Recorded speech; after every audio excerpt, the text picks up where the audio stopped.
إن الحمد لله نحمده ونستعينه ونستغفره ونعوذ بالله من شرور أنفسنا ومن سيئات أعمالنا. من يهده الله فلا مضل له ومن يضلل فلا هادي له، وأشهد أن لا إله إلا الله وحده لا شريك له، وأشهد أن محمدا عبده ورسوله.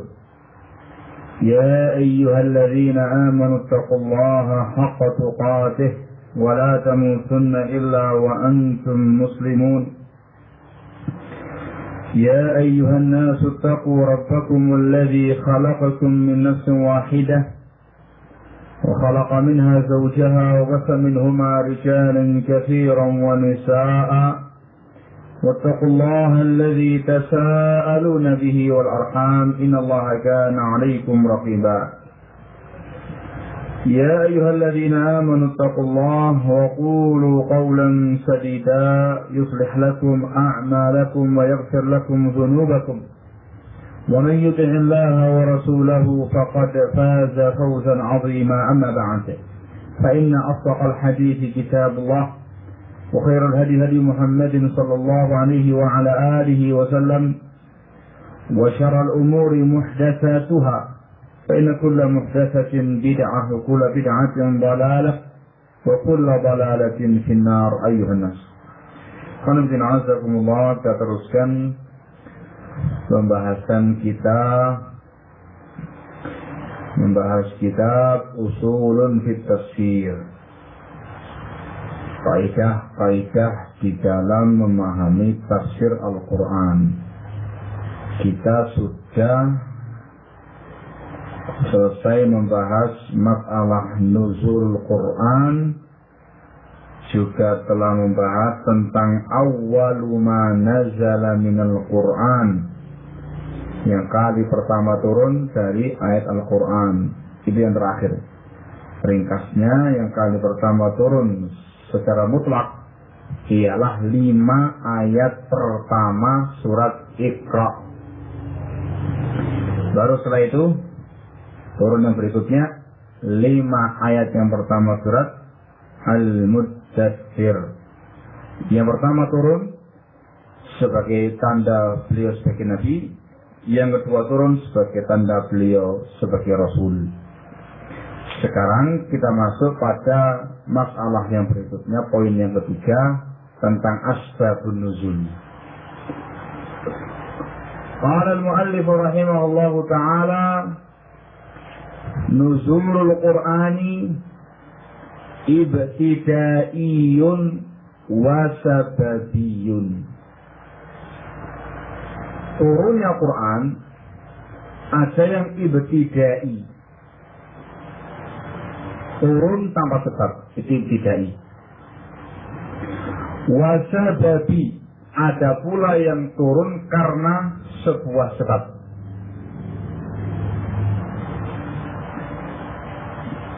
Artinya barakallahu fikum, ayat-ayat Quran itu dibagi dua. Ada ayat-ayat yang memiliki sabab nuzul, ada pula ayat-ayat yang tidak memiliki sabab nuzul. Paham ya? Yang tidak memiliki sabab nuzul diturunkan dalam rangka memang untuk menjelaskan syariat, menjelaskan agama ini, baik masalah akidahnya, atau ibadahnya, atau hukum-hukumnya, diturunkan untuk menerangkan sebuah syariat. Sementara yang sababi, yang ada asbab nuzulnya, diturunkan dengan sebab-sebab tertentu. Dari sini barakallahu fikum, ada faedah penting yang diangkat oleh para ulama kita, yaitu ketika disebutkan dalam buku tafsir, ada sebuah ayat diterangkan sabab nuzulnya dan ternyata dhaif, secara periwayatan lemah, gitu ya, lemah. Kadang muncul di kalangan kaum muslimin. Nah, kalau riwayat tentang sabab nuzulnya lemah, terus apa sebab turunnya? Dijawab para ulama, kalau secara periwayatan sabab nuzulnya itu dhaif, lemah, dan tidak ada lagi riwayat lain yang menerangkan sabab nuzulnya, berarti ayat ini ibtidai. Ayat ini ibtidai. Maknanya ayat yang turun dengan sebab. Saya ya, jangan bingung. Jangan bingung. Kadang cari gantinya, ini baik. Mana yang sahih? Enggak ada yang sahih. Nah terus disebabkan. Kita mengatakan, ya nggak ada sebab. Dikarenakan Al-Quran dibagi dua. Ada ibtidai, ada yang sababidai. Ibtidai langsung turun tanpa sebab. Kalau sababi turun dengan sebab. Baik. Kita baca dulu keterangannya beliau. Nanti saya terangkan lebih lanjut insyaallah. Qala rahimahullah ta'ala, yang qasimu nuzulul Qur'ani ila qismain. Yang qasimu terbagi. Nuzulul Qur'an, turunnya Qur'an ila qismain, menjadi dua. Turunnya Quran dibagi dua. Al-qismul awal, yang pertama ibtidai, disebut dengan ibtidai. Apa itu? Wahwa, maknanya adalah malam yataqaddam nuzulahu sababun yaqtadihi, yaitu Al-Quran yang turunnya, nuzulhu yang turunnya, lam yataqaddam sababun, tidak didahului oleh sebab. Lam yataqaddam, tidak didahului, nuzulhu, turunnya dia, sababun, oleh sebuah sebab. Sebuah ayat atau Al-Quran yang turunnya itu tidak didahului oleh sebuah sebab, yaqtadihi, yang mengharuskannya. Ringkasnya yang namanya ibtidai ya kan, Quran turun dengan apa? Dia mengatakan wa huwa ghalibu ayatil Quran, dan itulah keumuman ayat-ayat Quran turun tanpa sebab, malah yang paling banyak. Paham ya? Bisa jadi turun tanpa sebab, memang betul-betul tidak ada riwayat satupun yang menerangkan sebabnya. Apa yang kedua? Disebutkan riwayat tentang sebabnya, tapi dia baik. Mereka saya nggak punya sebab. Itu yang paling banyak. Jangan lupa saya terangkan tadi, sehingga dia diturunkan dengan tanpa sebab, tujuannya hanya untuk menerangkan syariat. Kalian turun menerangkan syariat, begitu. Barakallah. Contohnya sekarang, wa minhu qauluhu ta'ala,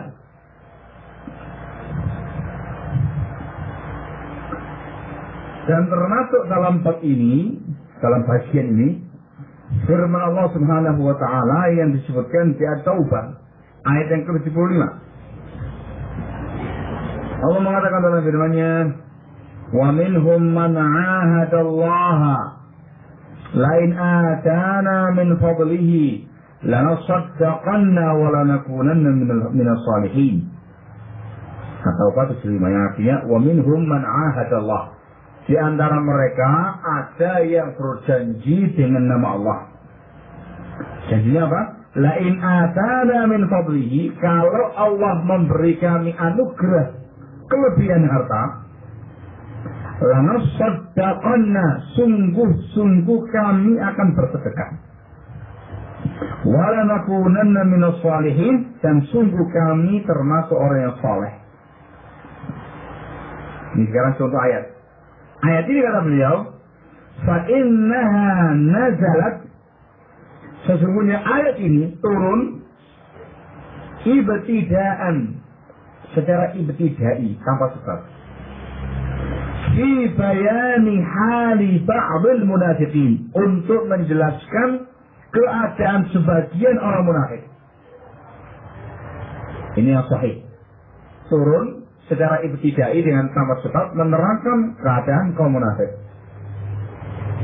Bagaimana mereka ya, Pak?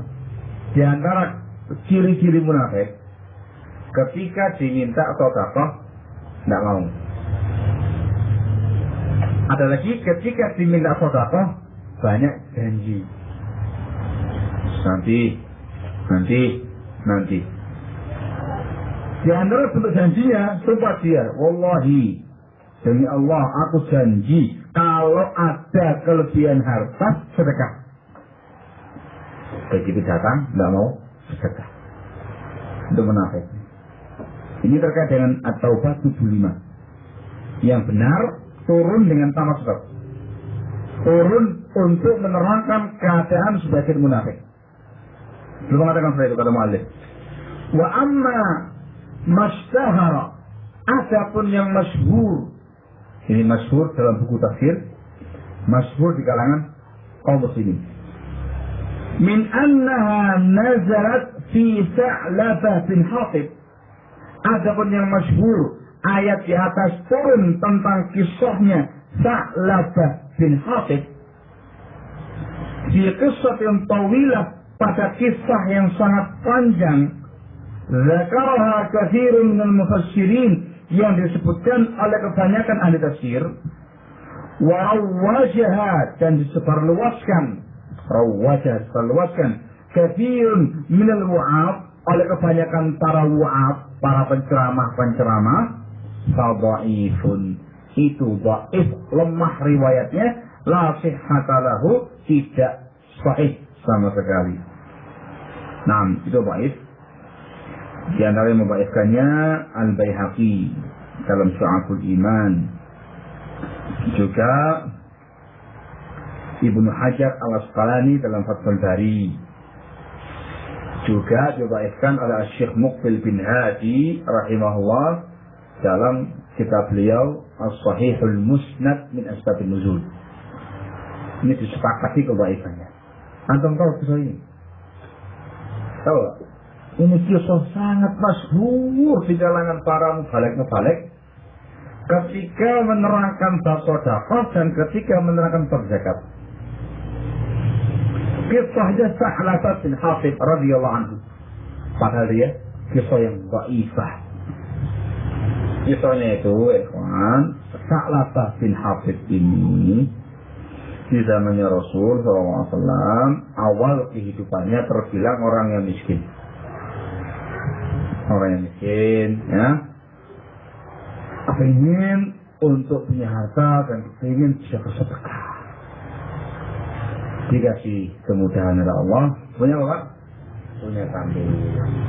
Kambingnya beranak pinak. Sampai banyak kambingnya. Nah, ketika banyak sudah terkena kewajiban zakat, diperintahkan Rasul untuk berzakat. Ternyata tidak mau zakat, tidak mau berzakat. Terus tiap tahun disuruh zakat, tidak mau, tidak tahu, dia banyak alasan. Nah, sampai kemudian Rasul meninggal. Kemudian sahabat tadi itu begitu zamannya Abu Bakar, dia membawa zakatnya tadi ditolak sama Abu Bakar. Sampai Abu Bakar meninggal. Terus sampai zamannya Umar. Dia akhirnya kisah tentang masalah Sa'labah ini tadi, yang konon ceritanya ujung-ujung kehidupannya dalam kondisi mengenaskan. Nah ini ya. Nah, kisah ini dibawakan dalam banyak buku tafsir. Disampaikan juga oleh banyak mubalik. Apa ini saya? Banyak yang menyampaikan kisah semacam ini. Ternyata riwayat ini dhaifah, lemah, tidak sahih. Dari sana ya. Dikarenakan tidak sahih, maka ayat di atas At-Taubah ayat yang ke-75 dinyatakan ayat ibtidai. Ayat yang turun tanpa adanya sebab. Saya tahu ya. Tarik waktu itu contoh. Bahkan banyak lagi yang lainnya, ikhwan. Ayat tentang masalah akidah, tentang masalah ibadah, tentang masalah muamalah, masalah ahkam syar'iyah, masalah fikih dan segala macam itu banyak yang turun dengan tempat sebab. Ini yang paling banyak. Al-Qismu Tsani, adapun Qismu Tsani, macam yang kedua ialah Sababiyun. Sababi. Maknanya wahwa, yaitu ma taqaddama nuzulahu sababun yaqtadihi, yaitu Quran yang nuzuluhu, turunnya dia didahului oleh sebab yang mengharuskan. Bagian kedua inilah yang dikenal dalam ilmu Quran dengan sebutan asbabun nuzul. Nah ini asbabun nuzul, ayat-ayat Quran yang punya sebab nuzul, akhirnya menjadi sebuah ilmu tersendiri dalam ilmu Quran, ilmu tentang asbabun nuzul. Saya terangkan sekarang ya. Apa itu ilmu asbabun nuzul? Disebutkan asbabun nuzul itu ialah ilmu yang membahas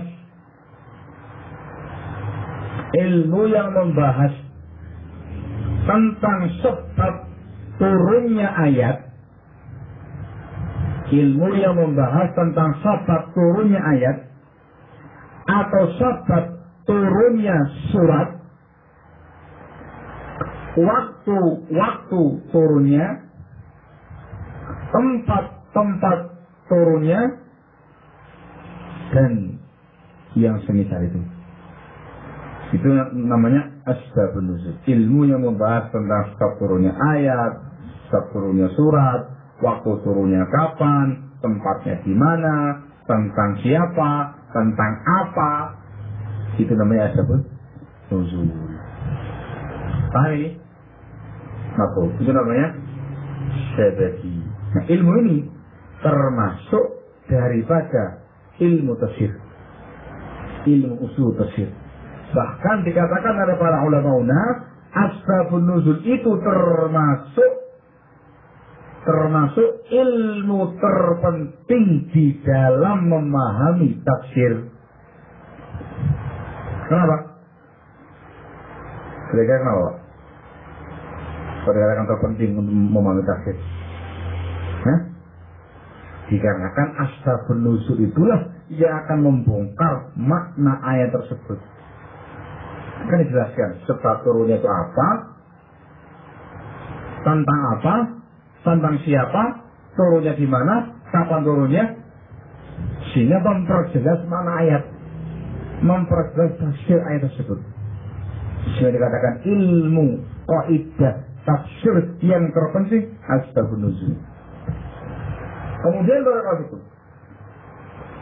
asbabun nuzul secara periwayatan dibagi dua. Asbabun nuzul secara periwayatan dibagi dua.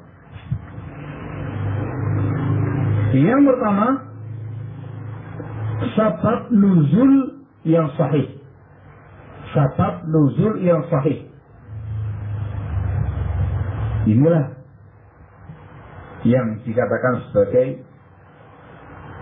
asbabun nuzul ayat. Harus sahih. Yang kedua, asbab nuzul yang dhaif. Asbab nuzul yang dhaif.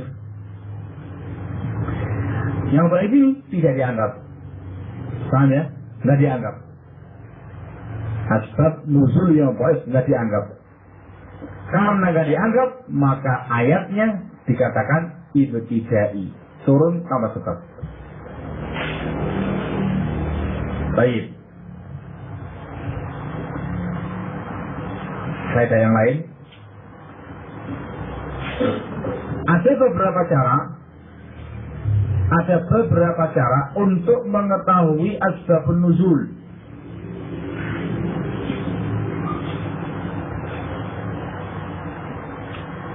Ada beberapa cara untuk mengetahui asbabun nuzul.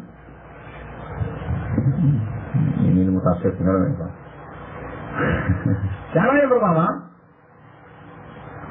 untuk mengetahui asbabun nuzul, cara yang pertama ialah riwayat hadis yang sahih. Riwayat hadis yang sahih sampai kepada Nabi sallallahu alaihi wasallam. Langsung riwayat yang sahih dari Nabi menerangkan langsung asbab nuzulnya. Cara yang kedua, berita dari seorang sahabat, tentang sebab nuzul ayat. Berita seorang sahabat tentang sebab nuzul ayat dengan syarat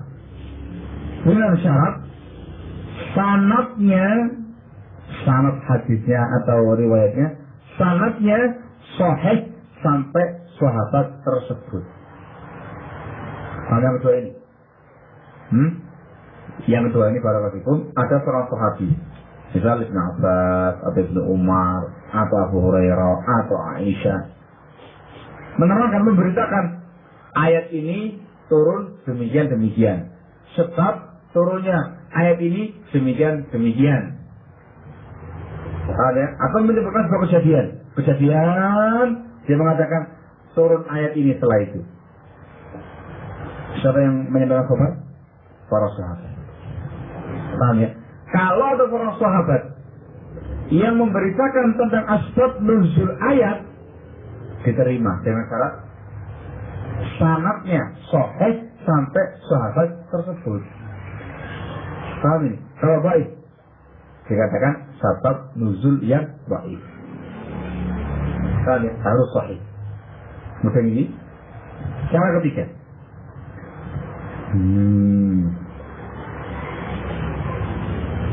Ini penggabungan tafsir sama hadis.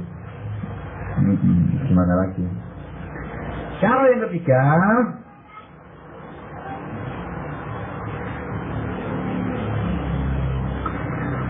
berita dari seorang tabi'in. Berita dari seorang tabi'in tentang sebab nuzul ayat.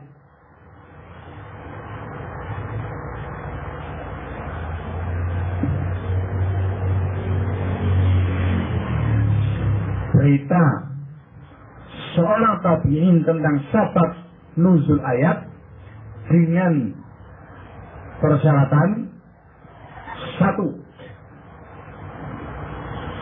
Insyaallah, dekir akhirnya ika taklil ini Pak. Jadi majlis dekte itu Pak. Ini namanya ulama itu namanya majlis imlak. Tapi enggak apa-apa, saya maklumi. Dan lagi ya, berita seorang tabi'in tentang sebab nuzul ayat dengan persyaratan satu. Si antum gampang memahaminya, ini pelajaran sampai di kelas tahun ketiga soalnya. Satu, sanadnya sahih sampai tabi'in tersebut.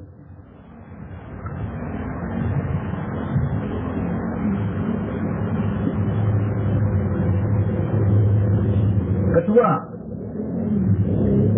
dikuatkan oleh riwayat lain. Dikuatkan oleh riwayat lain yang semisal. Dikuatkan oleh riwayat lain yang semisal atau lebih baik daripada itu.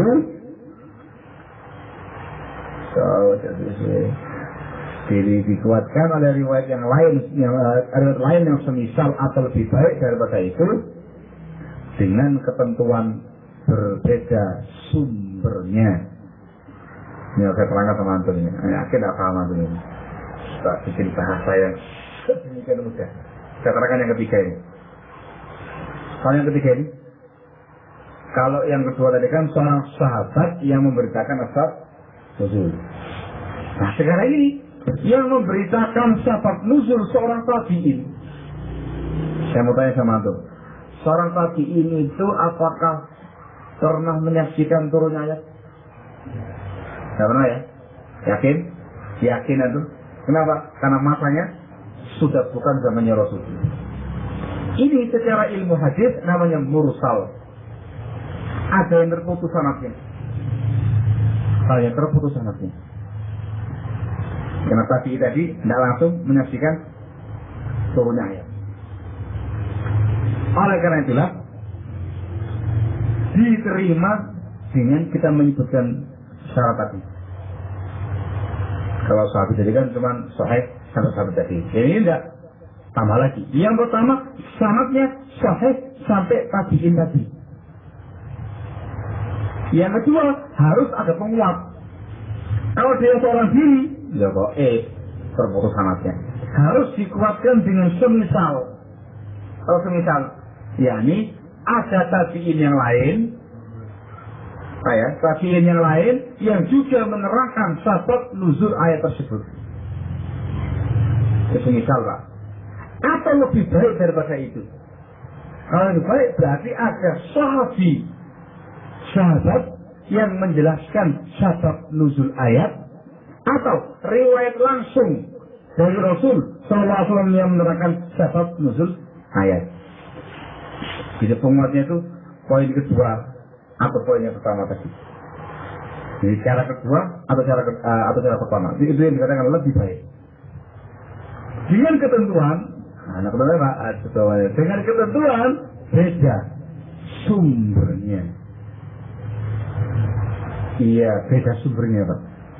Jadi kalau dia tabi'in A, ada tabi'in B yang sama-sama meriwayatkan nuzul, ini sumbernya berbeda.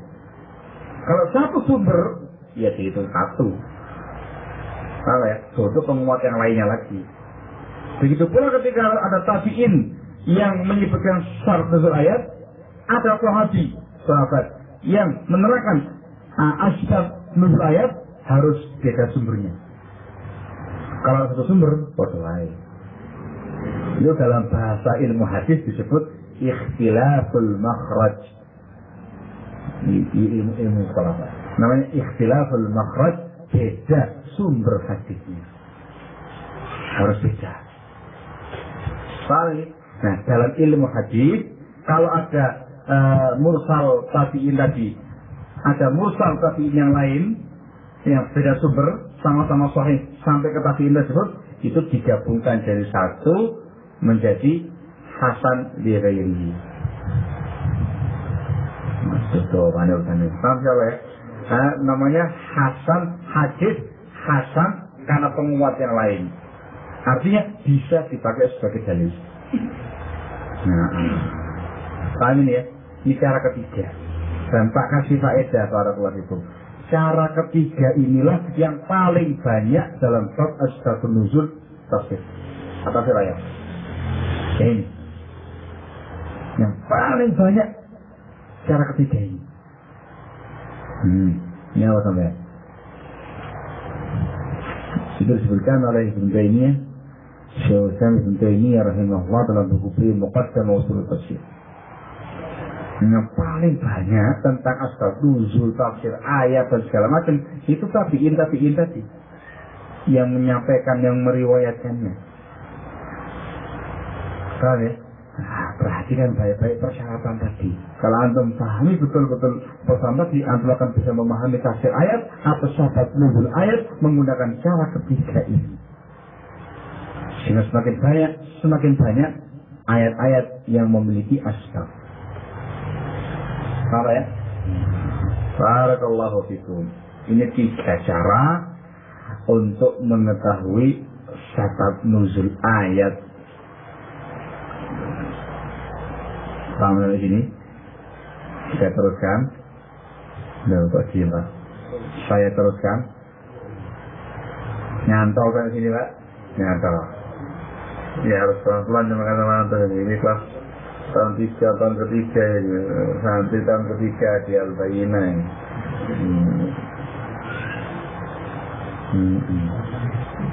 Nah, ini daurahnya para ustaz sama syekh kemarin. Sama syekh Jemur. Tapi nggak pakai buku ini, pakai buku yang kedua. Kalau yang ini waktu di Yaman dulu tak pengar di Mustafa ini. Lanjut. Lanjut. Supaya tidak jenuh nulis, kita baca saja keterangannya beliau.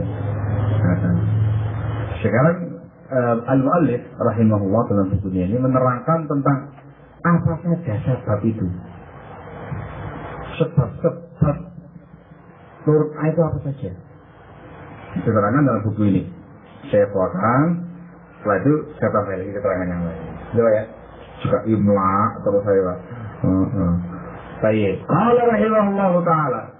Saya khawatir waktu juga sudah habis sih. Allah Ta'ala. Oh, sangat ngomong. Kan kerasa ya.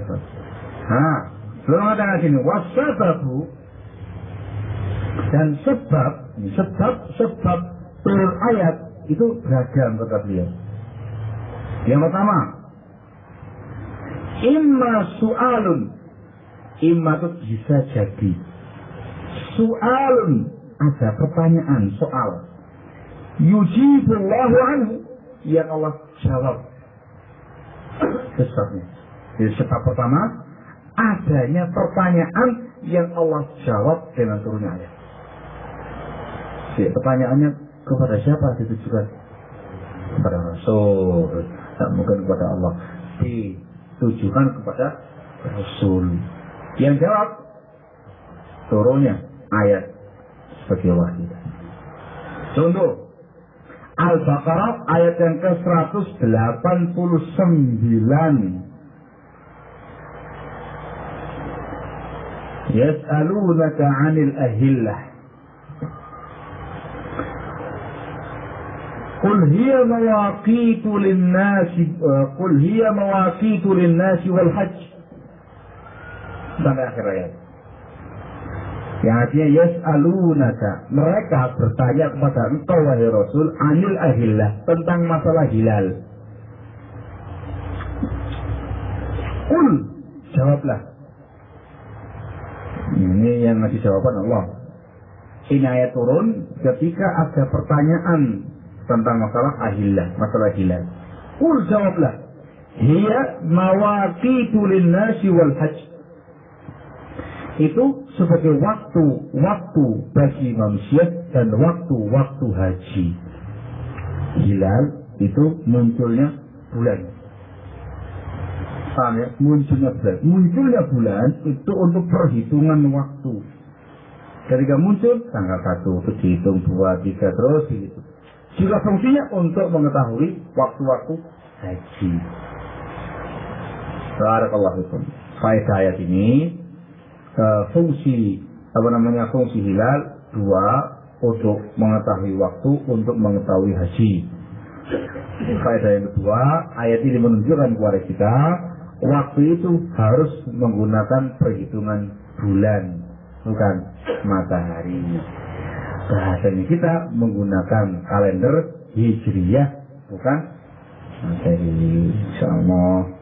Tapi yang umum bukan matahari kita matahari. Ini sebab yang pertama yang disebutkan sama Syekh, yaitu adanya pertanyaan yang Allah jawab. Mau saya tambah keterangan lagi?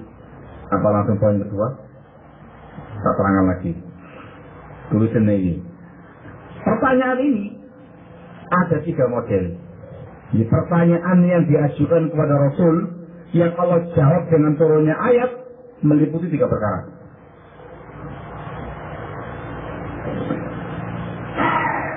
Yang pertama,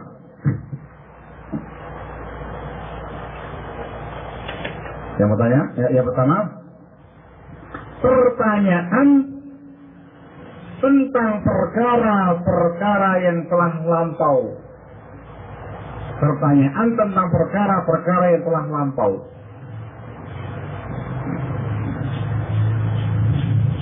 Paham ya?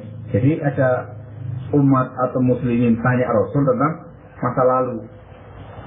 Turun ayat yang menjelaskan tentang hal tersebut.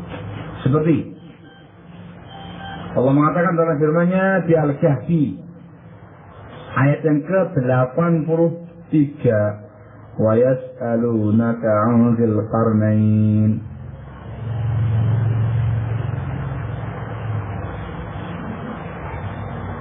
Mereka bertanya kepada kamu tentang Dzulqarnain. Itu kapan Pak? Zamannya Rasul atau setelahnya Rasul atau sebelumnya Rasul? Sebelumnya Rasul. Nah, dijawab dengan membawakan kisah panjang tentang Dzulqarnain di Al-Kahfi 83 dan seterusnya. Ya, tahun dewe. Saya menyebutkan contoh saja. Ya. Yang kedua berapa ini? Yang kedua berapa ini? Dari bentuk pertanyaan tadi. Jadi yang saya katakan pertanyaan yang diajukan meliputi 3 perkara ya. Perkara pertama tentang perkara masa lalu. Yang kedua pertanyaan tentang kejadian saat itu. Pertanyaan tentang kejadian saat itu di saat zamannya Rasul Sallallahu Alaihi Wasallam. Contohnya ayat yang disebutkan oleh Syekh dalam buku ini Al-Baqarah 189.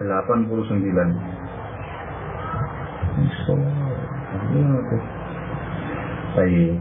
Juga contoh yang lain yang lengkap lihat di Al-Isra ayat yang ke-85. Allah mengatakan wa yas'alunaka 'anir ruh. Mereka bertanya pada engkau ya Rasul tentang ruh. Jawabannya qulir ruhu min amri rabbi. Ayat. Ya. Intinya ini pertanyaan untuk kejadian masa itu di zamannya Rasul. Paham ya? Tentang masalah gila, tentang masalah roh, berbagai macam pertanyaan yang mereka ajukan di saat itu. Jenis pertanyaan ketiga ialah pertanyaan tentang perkara-perkara yang akan datang. Insyaallah maksudnya apa nih? Ada yang lampau, ada yang saat ada yang akan datang. Seperti pertanyaan tentang masalah hari kiamat. Di antara yang lihat di An-Nazi'at ayat yang ke-42. Allah mengatakan dalam firman-Nya, "Wa yas'alunaka 'anis sa'ati ayyana mursaha." Wa yas'alunaka 'anis sa'ati ayyana mursaha. Mereka bertanya kepada engkau ya Rasul tentang sa'ah. Apa itu? Kiamat. Kapan kejadiannya? Sila-sila. Sehingga pertanyaannya mungkin tentang masa lampau, mungkin kejadian saat itu, mungkin yang akan datang. Turun ayat yang menerangkan tentang masalah itu.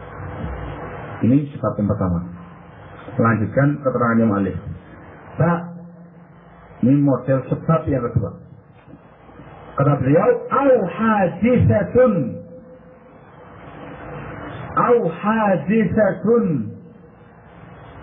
waqa'at, atau sebuah kejadian, hadisah sebuah peristiwa atau kejadian, kasus, waqa'at yang muncul, yang terjadi, tahtaju ila bayan, yang perlu penjelasan, wa tahdzir, dan perlu peringatan. Ya, ada sebuah kejadian, sebuah kasus yang perlu penjelasan dan peringatan.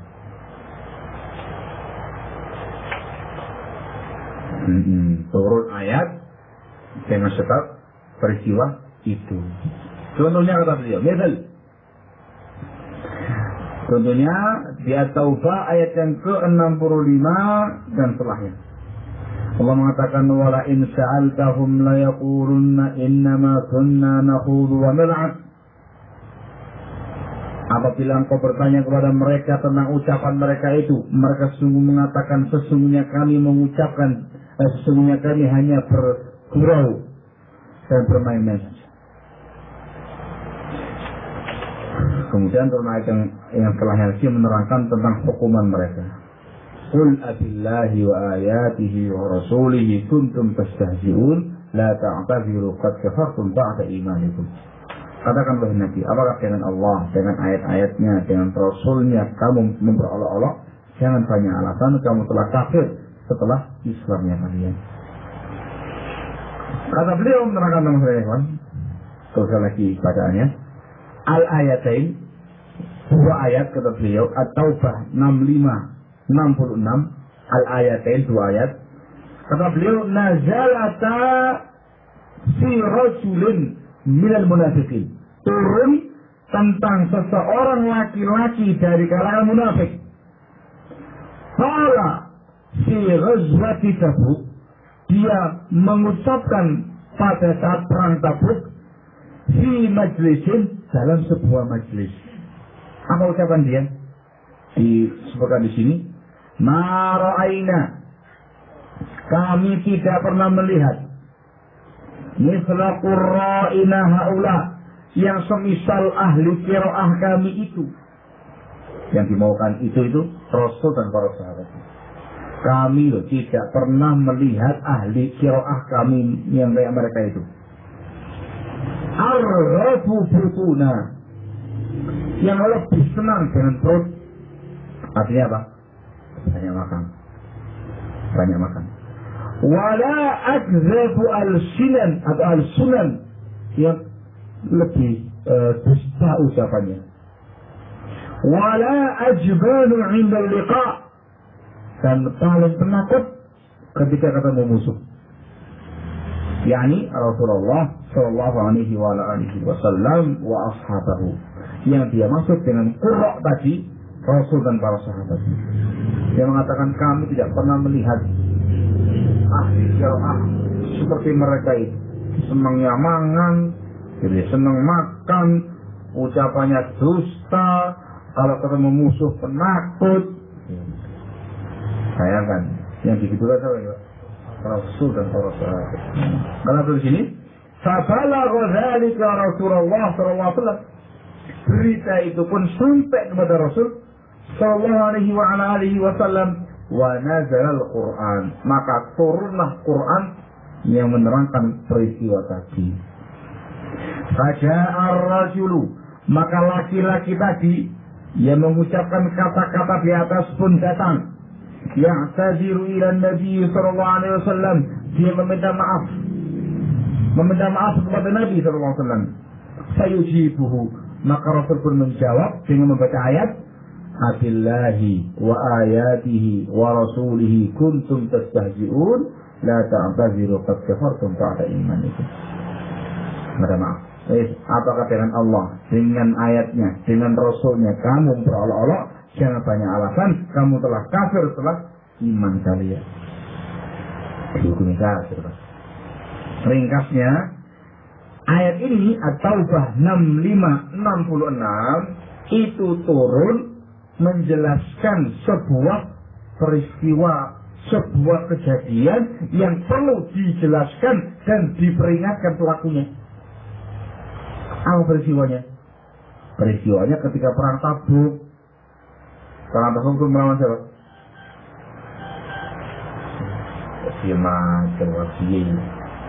Perang Tabuk itu melawan siapa? Quraisy ataukah Romawi? Melawan Romawi. Para kelas itu. Pak, itu secara anak SD, Pak. Perang melawan Romawi. Perang Tabuk itu perang yang paling jauh tempatnya, yang paling berat safarnya. Para itu. Nah, ketika perang Tabuk di sebuah masjid, ada beberapa orang kumpul-kumpul, jagung-jagungan, tongkrong-tongkrongan, santai-santai untuk melepaskan lelah, letih. Ternyata ada satu orang munafik mengatakan kalimat di atas, melecehkan Rasul dan para sahabatnya. Langsung turun ayat tadi menerangkan peristiwa itu dan diperingatkan tentang hukum ucapan tersebut. Dihukumi kafir setelah dia sama ya. Riwayat ini, kasus ini disebutkan oleh At-Tabari dalam tafsirnya, juga Ibnu Abi Hatim dalam tafsirnya, dari sahabat Ibnu Umar radhiyallahu taala anhuma, disahihkan oleh Asy-Syaikh Muqbil bin Hadi rahimahullah dalam kitabnya As-Sahihul Musnad min Asbab Nuzul. Peristiwa tadi diriwayatkan oleh At-Tabari dalam tafsirnya, Ibnu Abi Hatim dalam tafsirnya dari sahabat Abdullah bin Umar, dan disahihkan oleh Syekh Muqbil bin Hadi dalam Asbabun Nuzul. Hadis ini juga punya penguat, datang dari sahabat yang lain, sahabat Ka'ab bin Malik. Dari sahabat Ka'ab bin Malik diriwayatkan oleh Ibnu Abi Hatim, diriwayatkan oleh Ibnu Abi Hatim dalam tafsirnya dengan sanad yang hasan. Ringkasnya, ini peristiwa sahih secara riwayat, sehingga layak dimasukkan dalam kitab nuzul. Masya Allah, barakallahu fikum. Yang ketiga, jim. Sebab yang ketiga, kata beliau, al-fi'lun wafi'un, ada sebuah perbuatan yang terjadi, yahtaju ila ma'rifati hukmihi, yang perlu penjelasan hukumnya. Kalau yang merupakan peristiwa, kasus. Kalau yang ini, perbuatan seseorang yang terjadi yang perlu diketahui hukumnya. Contohnya di Al-Mujadilah ayat yang pertama, Allah mengatakan, qad sami'a Allahu qawla allati tujadiluka fi zawjiha wa tashtaki ila Allah wallahu yasma'u tahawurakuma innallaha sami'un basir. Beberapa ayat di awal Al-Mujadilah. Ayat ini menjelaskan tentang perbuatan salah seorang sahabat yang memzihar istrinya.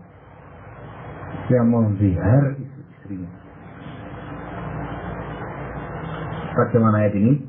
Sungguh Allah telah mendengar ucapan wanita yang berdialog dengan engkau ya Rasul tentang suaminya, dan perempuan tadi mengadukan kasusnya kepada Allah. Allah mendengar dialog kamu berdua. Allah Maha mendengar lagi Maha melihat. Ini peristiwanya salah seorang sahabat Rasul memzihar istrinya. Kamu lihat, dia mengatakan kepada istrinya, anti ka'zahri ummi, kamu itu seperti punggung ibuku. Artinya apa? Mengharamkan istrinya atas dirinya, seperti keharaman istrinya tadi. Nah, perempuan ini sahabat yang mulia datang pada Rasul mengeluhkan perbuatan suaminya. Gimana ini? Maka turun ayat Al-Mujadilah ayat pertama dan beberapa ayat yang setelahnya menerangkan tentang hukum zina. Barakallahu fikum. Ini tiga sebab ya kan. Ada tiga sebab yang memunculkan atau yang membuat turunnya sebuah ayat. Mungkin pertanyaan, mungkin sebuah kasus, mungkin sebuah perbuatan yang butuh penjelasan. Barakallahu fikum. Ini semua diketahui poin-poinnya ya kan, dari istiqra, penelitian beberapa riwayat yang menerangkan asbabun nuzul. Jadi ternyata ada beberapa poin tadi. Ini. Hakalah. Masya Allah.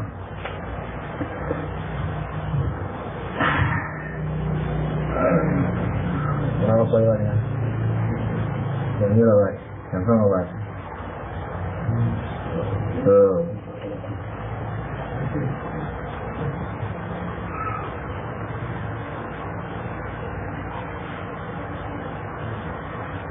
Apa aja tuh? Kalau teman-teman saya pada telepon ini tumben, tidak biasa menyapa atau menyapa. Ya. Terus ya. Jadi menerangkan tentang beberapa syaratnya.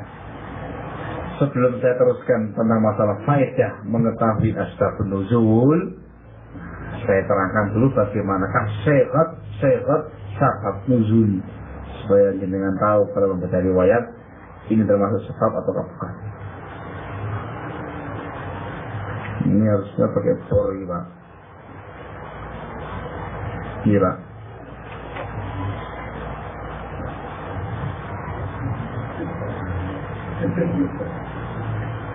Ini pertama sebenarnya satu orang fikih.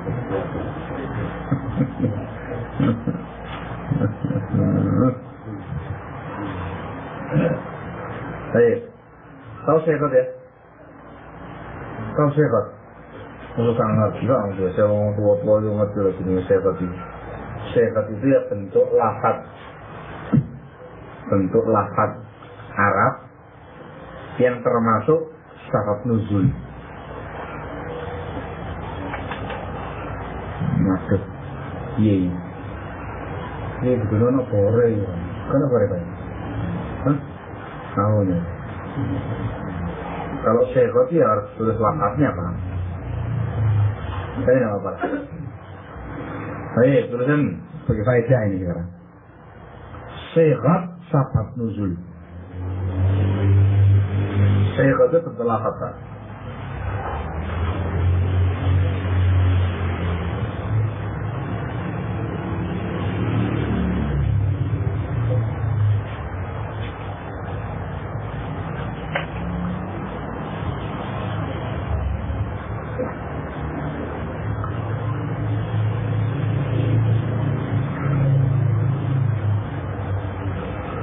Yang pertama,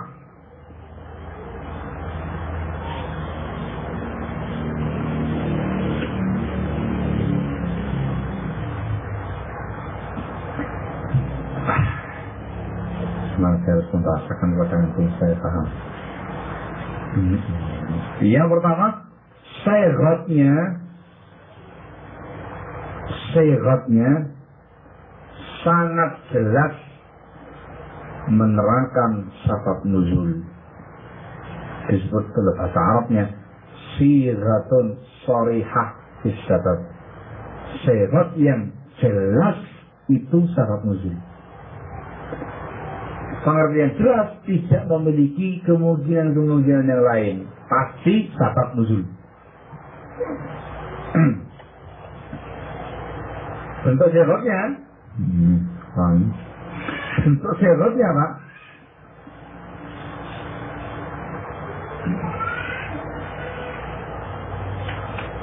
bahasa Arabnya Pak ya, sababu nuzulil ayah kaza wa kaza.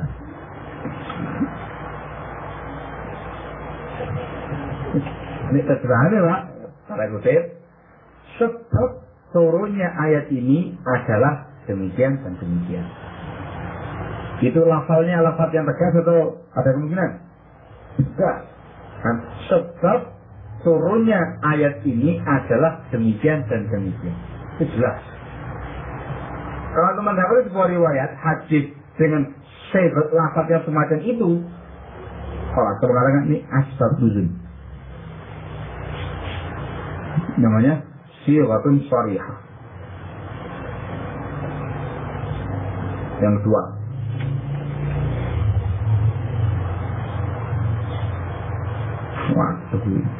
ini kalimat ke apa ya? Yang kawan-kawan siapa? Daripada analogi umumnya. Yang kedua,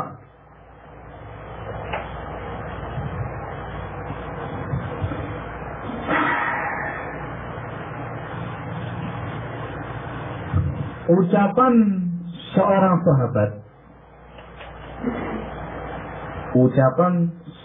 sahabat.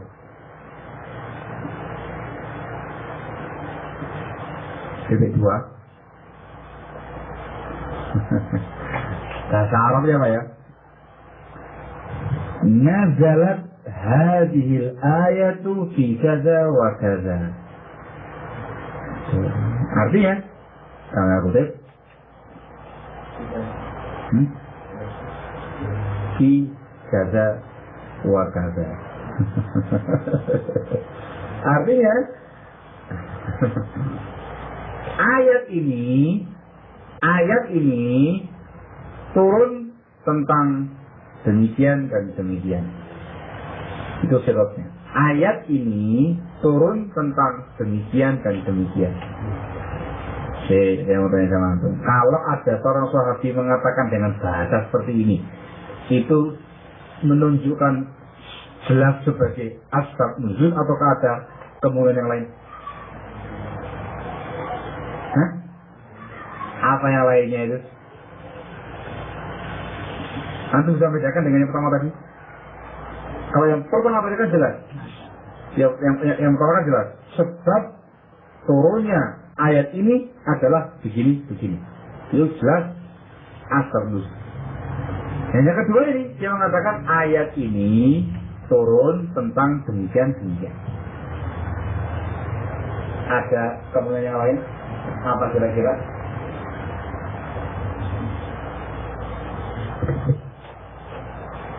Ada bisa mengatakan yang lain, ya mestinya tahu yang lain tadi itu.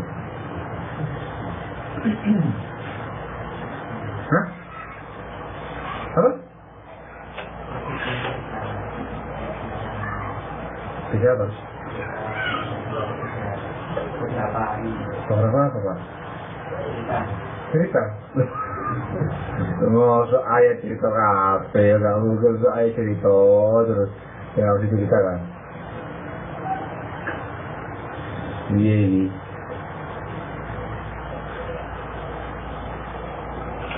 Iya Pak. Yang kedua ini jelas mengandung pengertian syarat nuzul atau ada kemudian yang lain? Apa tafsir? Wallahu a'lam. Gimana? Wallahu a'lam. Alhamdulillah. Masih turun ilmu ni kawan ni. Turun ilmu ni kawan ni.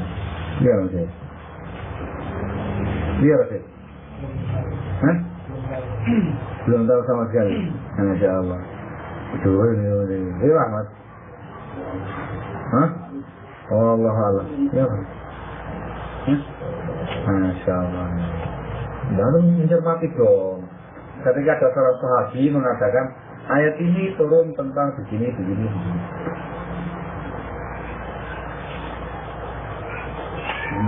Melanusan asal jelas sebagai sebab nuzul, tidak memiliki kemungkinan yang lain.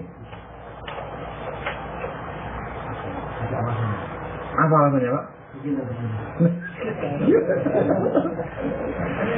Bukan, kalau tadi yang dikatakan jelas itu, kalau sang sahabi tegas mengatakan jangan lafaz sebab. Nah itu ya. Yang ini tidak tegas mengatakan jangan lafaz sebab. Kata para ulama, lafaz seperti di atas punya dua kemungkinan. Nah, punya dua kemungkinan. Kemungkinan yang pertama termasuk sebab nuzul ayat. Saya ngerti ya kebetulan bukan buku tafsir ini, yang ngerti apa ilmu ini para kiai. Yang pertama ya, yang pertama termasuk sebab nuzul ayat. Kemungkinan yang kedua,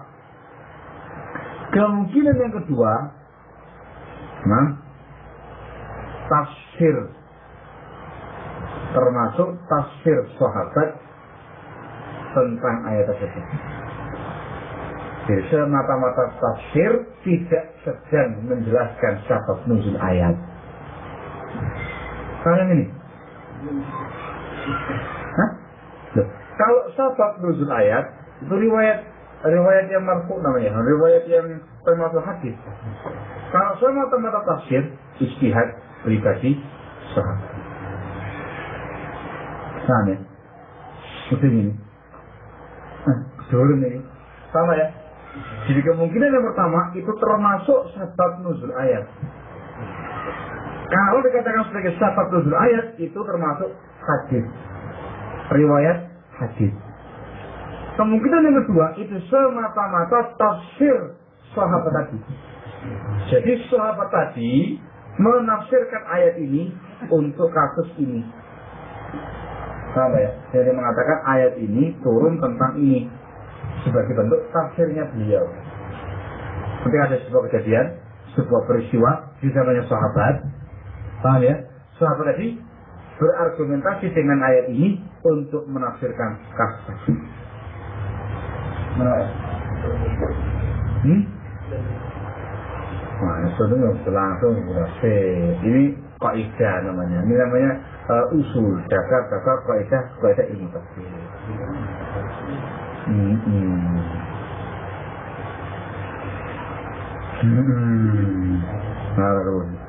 Nah, untuk mengetahui mana kemungkinan yang paling kuat menggunakan qarinah yang ada. Apakah pertama termasuk sabab nuzul, apakah kedua hanya tafsir, itu dilihat qarinah yang ada. Tahu ya, indikasi yang menguatkan salah satunya. Dari mana indikasinya itu? Nah, ketika ada kasus langsung dalam tafsir, lihat bagaimana keterangan para ulama tentang tafsir tersebut. Ketika mereka mengatakan ini sabab nuzul, sudah. Oh, ini tafsir saja. Ada bedanya nggak sih sabab nuzul dengan tafsir tafsirnya sahabat itu? Kalau itu dikatakan sebagai sabab nuzul para pelaku, berarti di zamannya Rasul ada sebabnya.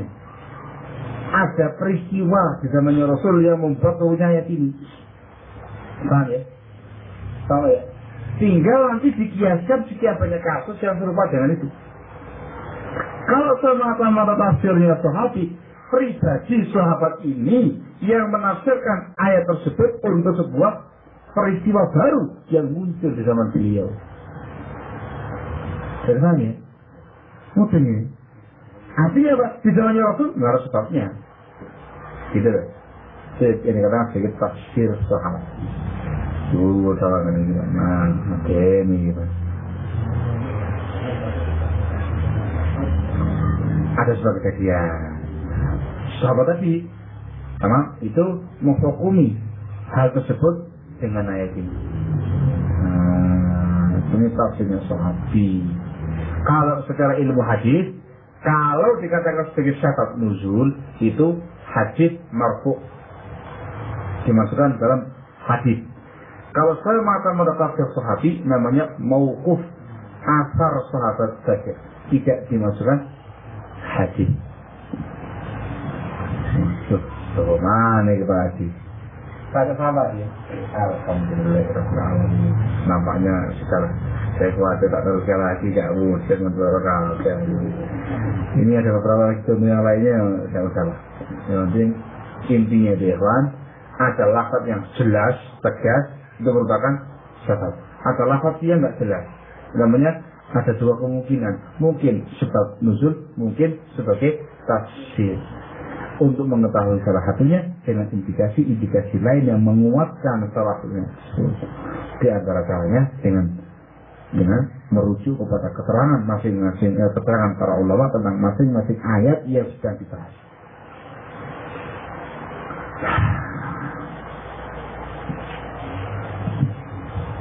Ada yang punya ini berapa ya? Berapa? Enggak ya? Oh, Masya Allah, ada bener lagi. Wah, gak jadi sejemahan baik.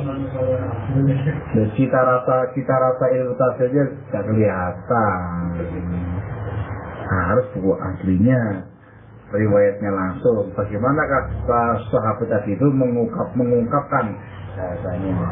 Pada mengungkapkan dengan bahasa sebab kan asal nuzul. Ini hadis, ini riwayat ini. Kok ada bahasanya kok nggak tegas? Mungkin kemudian ada yang mau tanya kan? Hah? Coba mana tuh? Gimana Pak? Tafsir sahabat dengan ra'yu sahabat. Masya Allah. Wah, pertanyaannya Pak Samsul dalam. Saya jawab, mohon antum cermati baik-baik. Kalau ra'yu sahabat itu murni ijtihad beliau. Paham ya? Kalau ra'yu sahabat itu murni ijtihad beliau. Kecuali tolong ucapkan baik-baik. Antum sananya kayak gini, kalau diterangkan tidak paham, jangan tanya yang kedua kali ini. Kayak gini. Tahu ya? Saudara ini Pak. Ra'yu, yang namanya ra'yu kan pendapat. Ra'yu sahabat itu murni ijtihad pribadi beliau. Kecuali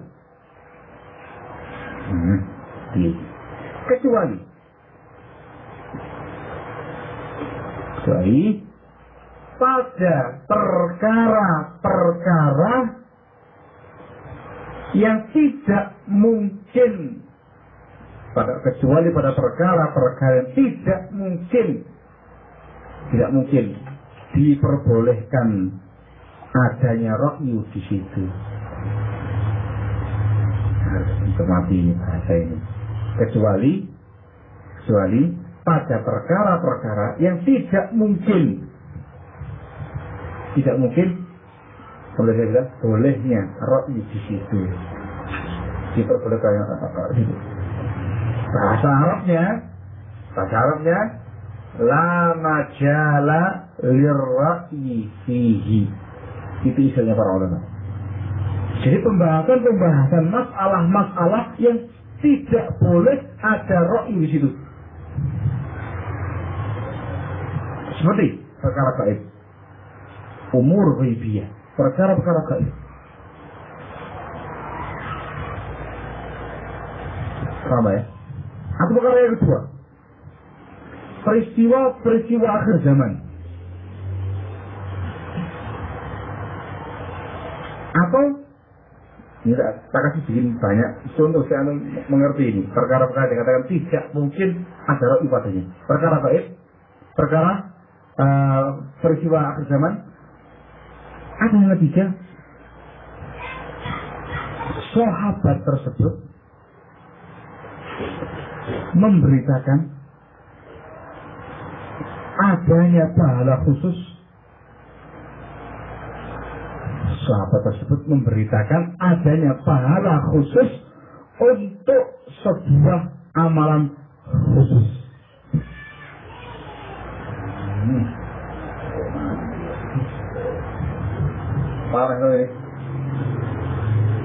Pengecualian tadi, Pak,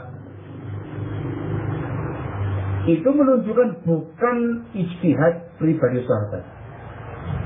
Paham ya? Tapi diambil dari Rasulullah Shallallahu Alaihi Wasallam. Tahu gambarannya? Misal, ada para sahabat memberitakan tentang perkara gaib. Beritanya sahabat ini tidak disandarkan pada Rasul. Dan mengatakan kalau Rasulullah. Secara pribadi memberitakan tentang perkara gaib. Kita mengatakan ini bukan ijtihad atau ra'yu pribadi beliau. Kenapa? Ini perkara gaib. Tidak mungkin ada ra'yu padanya. Terus bagaimana? Dikatakan ini pasti diambil dari Rasulullah SAW. Bahasa ilmu mustalahnya, Pak, dikatakan marfu' hukman. Marfu' hukman atau lahu hukmur rafa'. Dihukumi marfu', dihukumi seperti sabdanya Rasul. Paham ya? Atau sahabat tadi, Pak Samsul. Jawab loh, Pak. Harus takut loh, Pak. Atau sahabat tadi memberitakan tentang peristiwa di akhir zaman. Tidak mungkin dari pribadinya beliau. Paham ya? Di sini kita mengetahui ini bukan dari beliau pribadi, pasti diambil dari Rasulullah Shallallahu Alaihi Wasallam. Kata Arabnya apa? Marfu' hukman, dihukumi sebagai beritanya Rasul. Atau yang ketiga tadi, seorang sahabi menyebutkan sebuah pahala khusus untuk amal khusus. Barang siapa yang beramal begini, maka pahalanya sekian. Sama ya? Ya nggak mungkin pribadi sahabat menentukan pahala, tidak boleh, Pak. Dari mana, Pak? Dikatakan itu diambil dari Rasulullah Shallallahu Alaihi Wasallam. Nah, ketika pada kasus tadi itu bukan namanya ra'yu sahabat, tapi namanya apa?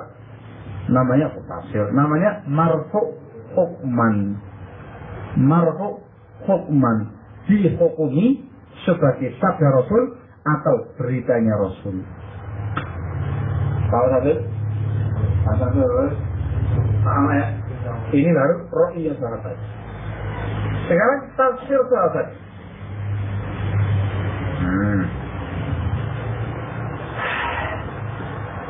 Tafsir sahabat. Tafsir sahabat termasuk ra'yu pribadi. Termasuk kalau tafsir itu kan khusus bab ayat ya. Tafsir ayat. Kalau ra'yu itu kan umum. Tidak cuma sekedar tafsir ayat. Pendapat secara umum.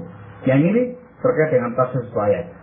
Saya ulang lagi, tafsirnya sahabat termasuk ra'yu pribadi beliau. Tafsir sahabat termasuk ra'yu, pendapat pribadi beliau, kecuali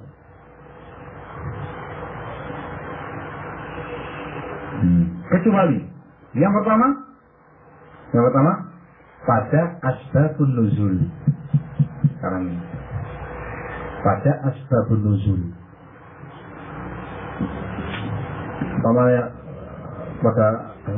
artinya kalau sahabat tersebut menyebutkan asbab nuzul, itu bukan ra'yu sahabat, tapi itu dari Rasulullah Sallallahu Alaihi Wasallam disebut dengan sabab nuzul. Apa yang kedua? Tadi itu. Apa yang kedua? Tafsir sahabat tersebut pada perkara-perkara yang tidak boleh ada ijtihad padanya. Dengerin kan ya, Pak. Nah, tafsir sahabat itu, tafsir sahabat tersebut tidak pada perkara-perkara yang tidak diperbolehkan ijtihad padanya. Sampai sini ada satu poin lagi yang belum saya sebutkan dari tadi. Saya akhirkan. Sampai sini paham. Dua pembahasan lagi Pak Samsul, ra'yu sahabat, tafsir sahabat, khusus pada pembahasan perkara-perkara yang tidak boleh ada ijtihad padanya. Ya. Yang ini Pak, ada ketentuannya Pak. Ketentuannya ialah sahabat tersebut tidak pernah mengambil ilmu dari ahli kitab. Mana ya? Ya, pertanyaannya itu jauh juga Pak. Ketentuannya sahabat tersebut tidak pernah mengambil ilmu dari ahli kitab. Bahasa ilmu tafsirnya Israiliyat. Kalau yang ini, loh, kenapa kok ada ketentuan seperti ini? Khawatir ketika sahabat tadi memberitakan perkara gaib diambil dari ahli kitab Israiliyat. Khawatir sahabat tadi ketika menyampaikan perkara-perkara masa yang akan datang dari ahli kitab. Khawatir menyebutkan pahala khusus untuk amal khusus tadi itu diambil dari mana Pak? Dari ahli kitab. Kalau ahli kitab diambil dari buku apa? Injil atau Taurat. Emang ada para yang seperti itu? Ada. Siapa aja di antaranya? Untuk bilang ada contohnya. Bukan mengambil ilmu, bukan mantan. Kalau Salman ini mantan orang Kristen ya segala macamnya itu. Sahabat yang mengambil ilmu dari ahli kitab. Siapa? Umar. Enggak boleh Pak, mau kencang ya Pak. Kencang itu. Ketika zamannya Rasul, dia ketika zamannya Rasul mengambil itu langsung dimarahi sama Rasul, tidak dibuang sama sahabat Umar. Mungkin. Tahu Pak. Abdullah bin Amr bin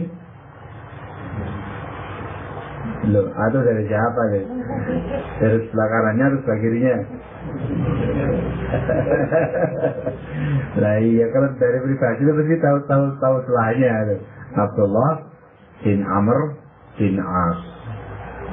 Nah iya, beliau ini ketika perang Qadisiyah, pada perang Qadisiyah penaklukan Persia di zaman Umar dengan pimpinan perangnya Sa'ad bin Waqqas, ketika berhasil melumpuhkan benteng Qadisiyah itu, Abdullah bin Amr bin As mendapatkan 2 karung besar kitab-kitabnya mereka. Di antara yang juga ialah sahabat Abu Hurairah. Beliau ini juga cukup banyak mengambil ilmu dari pendeta yang namanya Ka'ab bin Mati' al-Ahbar, pendeta Ka'ab setelah dia masuk Islam. Di masuk Islam, ini zaman ini termasuk tabi'in dia masuk Islam. Di Abu Hurairah saya nanya-nanya tentang masalah Taurat, Injil dan segala macamnya itu. Juga di antaranya ialah Ibnu Abbas radhiyallahu taala anhuma. Ibnu Abbas juga sempat mengambil khobar-khobar ahli kitab dari Ka'ab al-Ahbar tadi. Barakallahu fikum. Ini ketentuannya. Paham ya? Paham ya? Nah, barakallahu fikum. Paham ya? Kesimpulannya, kalau ra'yu sahabat itu umum dalam semua perkara agama. Kalau tafsir, khusus tafsir ayat. Masing-masingnya ada perincian. Hukum asal pendapat pribadi beliau, kecuali pada keadaan-keadaan yang saya sebutkan di atas. Barakallahu fikum. Ini ringkasan pembahasan panjang para ulama. Dan ini pendapat yang masyhur di kalangan ahli hadis dan ahli tafsir. Kawan saya ini artinya ada pendapat lain, yang jangan sebutkan apa ini, melihat atau belum lagi ada ikhlas segala macam.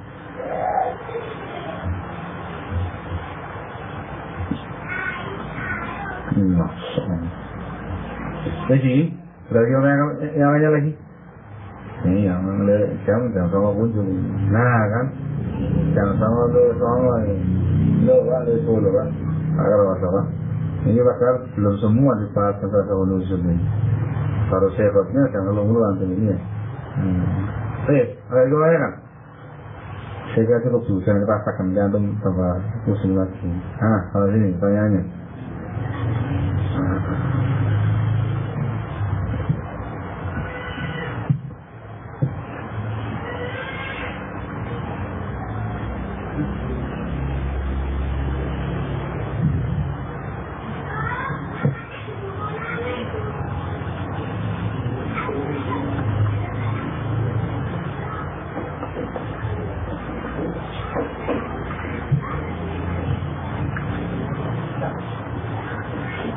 Ini pertanyaannya gimana nih?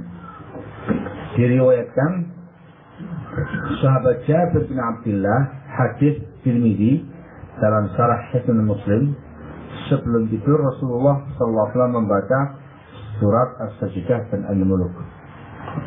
Nah, pertanyaannya apa ini? Kedudukan riwayatnya atau bagaimana?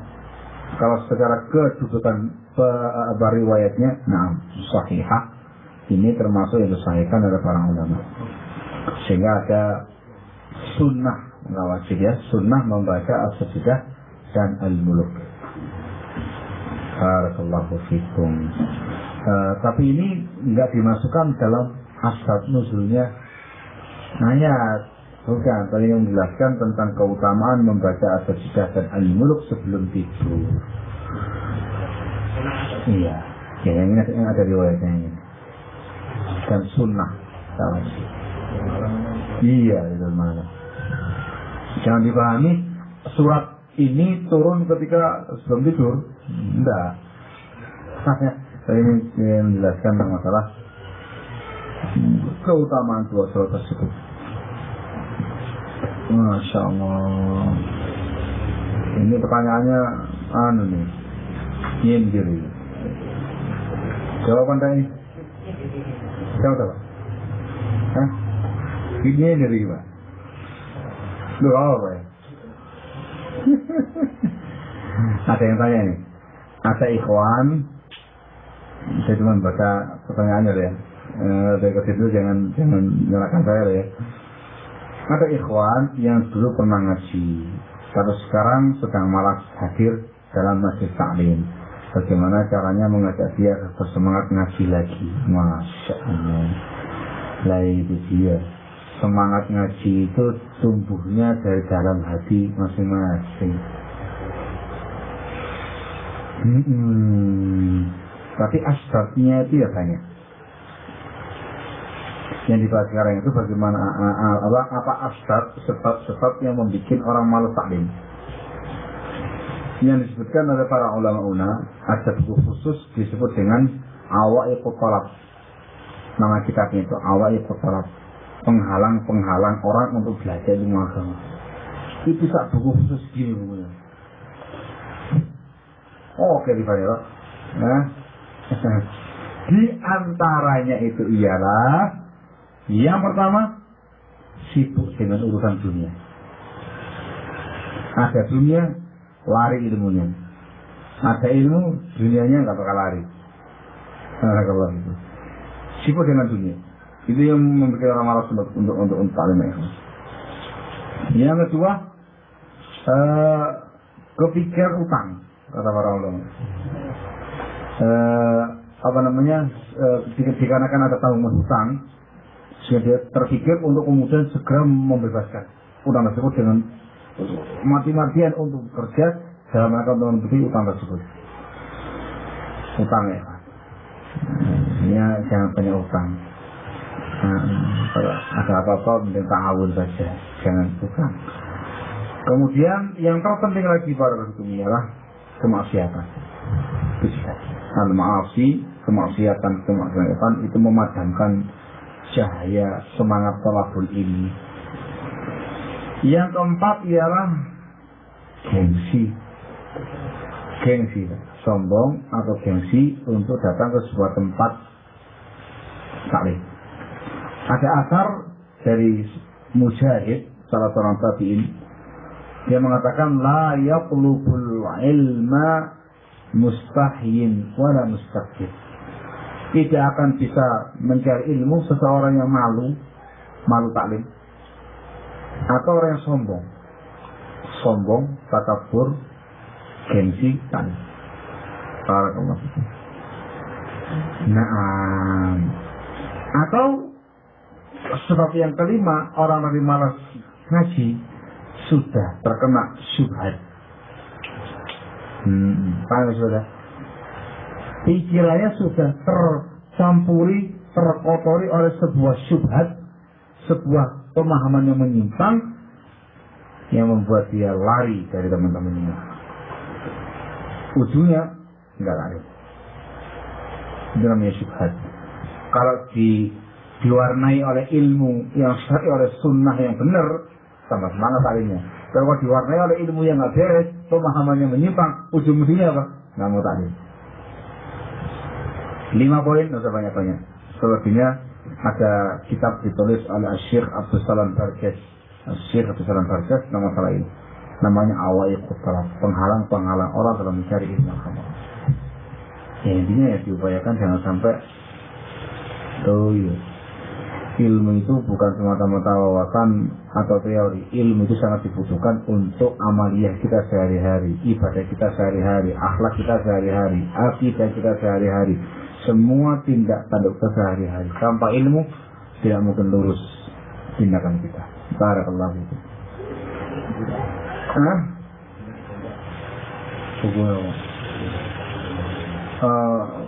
Di laptop ada mana?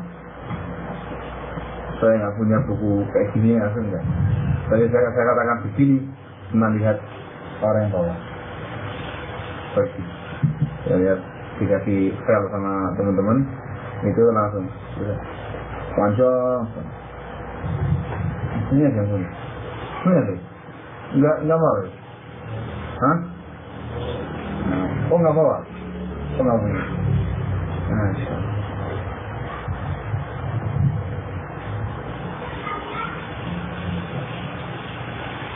jangan.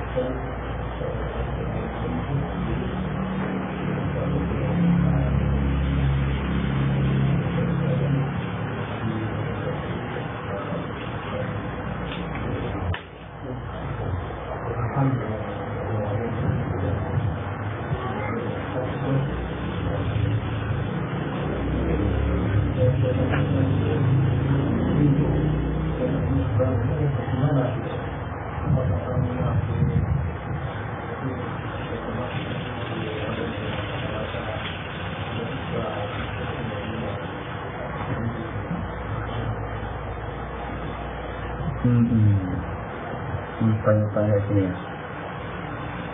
Jawabannya yang disebutkan dalam riwayat cuma dua, mukmin sama kafir.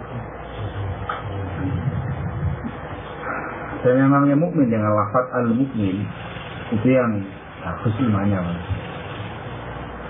yang betul-betul meninggal dunia dengan membawa nafsul mutmainnah. Yang bukan ya ayyatuhan nafsul mutmainnah terji'i ila rabbiki radiyatan mardiyah, itu mukmin. Barakallahu. Dan yang kedua orang kafir, mati kafir sebenarnya. Munafik itu dimasukkan dalam kata-kata kafir kalau dia munafik ya i'tiqadi, munafik keyakinannya.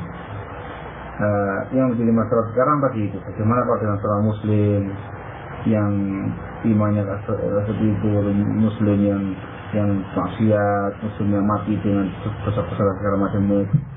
Yang ini yang saya katakan wallahu a'lam. Saya nggak jawab.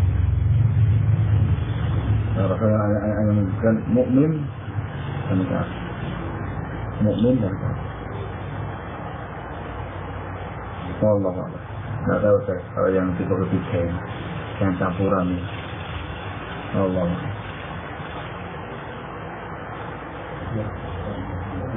Ya mestinya Pak, bukan wajib untuk ke sana Pak. Itu masih dekat ya Pak. Nek gak nomor 2 gitu. Artinya jadi orang Islam itu jangan punya semangat pas-pasan. Yang penting kan muslim, tidak kafir. Ya, dia ada sebentar apa-apa lah. Sebentar tidak apa-apa, kan ujung-ujungnya kan juga surga. Tidak mungkin kekal abadi di dalam neraka selama-lamanya. Bayangannya dia kayak di penjara gitu lah ya. Subhanallah. Coba agaknya sangat mengerikan. Itu harus semangat yang tinggi. Harusnya. Kayak gini banyak loh Pak, tipe kayak gini. Di masyarakat itu banyak. Penyuran apa-apa ada Allah.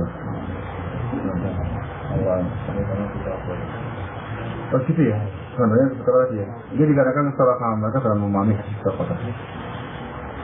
Terus ada sesuatu itu dikatakan sama Ibnu Qayyim rahimahullah, seseorang yang betul-betul sangat kuat tauhidnya, murni tauhid.